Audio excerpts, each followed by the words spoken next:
दोस्तों कहानी काल्पनिक है लेकिन बड़ी इंटरेस्टिंग है। ध्यान से सुनना, मजा आ जाएगा। दोस्तों एक समय की बात है जब एक आदमी हर सवेरे उठकर अपने घर से कुछ किलोमीटर दूर साफ पानी लाने के लिए दो मटकों को अपने साथ ले जाता था। आते वक्त वह उन दोनों मटकों में पूरी तरह से पानी भरकर अपने घर लाता था।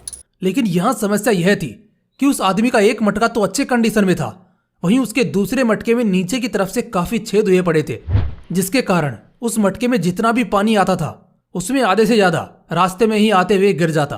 और इस बात से वह टूटा हुआ मटका हमेशा उस आदमी के लिए दुखी रहता, क्योंकि वह आदमी हर सुबह इतनी मेहनत से चलकर पानी लेने जाता था, उन मटकों को अपने कंधों पर लेकर आता था, लेकिन घर पहुंचने तक सिर्फ एक मटके जितना ही पानी बचता था।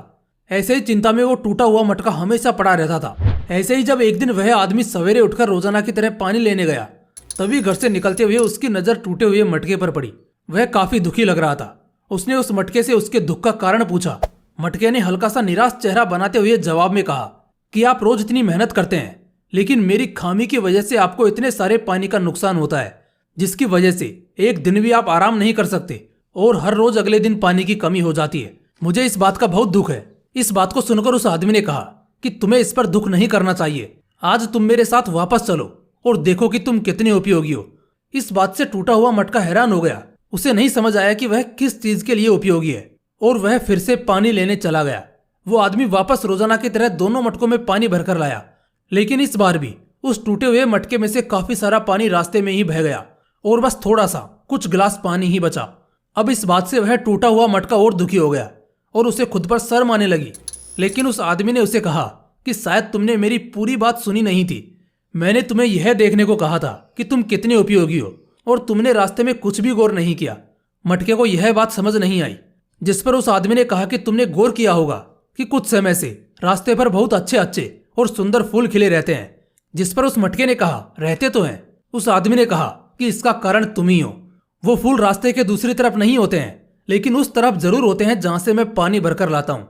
इसका कारण है कि मैंने इस बात पर गौर किया कि रास्ते में आते समय तुम्हारा पानी उस तरफ के घास और पेड़ों को हरियाली दे रहा था, तो मैंने वहां पर कुछ फूलों के बीज डाल दिए, जिसके बाद जब भी रोज वहां पर तुम अनजाने में पानी डालते थे, उससे वहां पर फूल उगने लगे।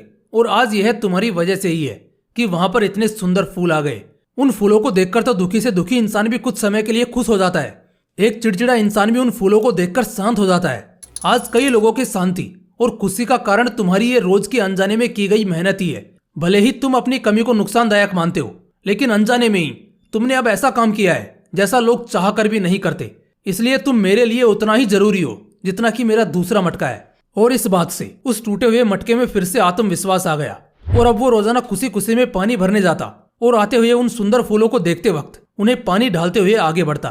दोस्तों कहानी भले ही काल्पनिक है, लेकिन इस कहानी से हमें यह सीख मिलती है कि कई बार हम खुद को किसी चीज में कमजोर और सही नहीं मानते, जिसकी वजह से हमारा आत्मविश्वास पूरी तरह से गिर जाता है और हम सामान्य चीजों को भी सही तरह से नहीं कर पाते।